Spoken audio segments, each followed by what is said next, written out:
வணக்கம். இன்னைக்கு நம்ம எண்ணெய் கத்திரிக்காய் புளிக்குழம்பு எப்படி செய்கிறதுன்னு பார்க்கலாமா?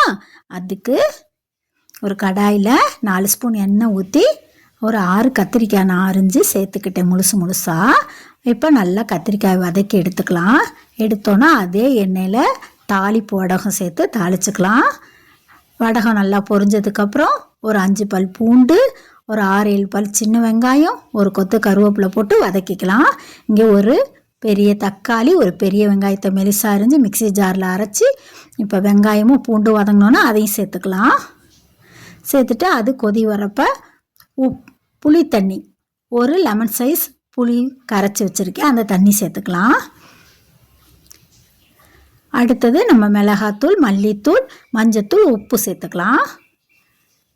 சேர்த்துட்டு நல்லா கொதிக்க வைக்கணும். கொதிக்க வைக்கிறப்ப இப்போ கத்திரிக்காய், வணக்கின கத்திரிக்காயும் சேர்த்து நல்லா சிம்லேயே வச்சு எண்ணெய் பிரிஞ்சு வர அளவுக்கு கொதிக்க வச்சு நம்ம சூப்பரான டேஸ்டான எண்ணெய் கத்திரிக்காய் குழம்பு சிம்பிளாக செஞ்சிடலாம். இந்த மாதிரி வீடியோ பார்க்க எங்கள் சேனலை சப்ஸ்கிரைப் பண்ணிக்கோங்க. தேங்க்ஸ் ஃபார் வாட்சிங்.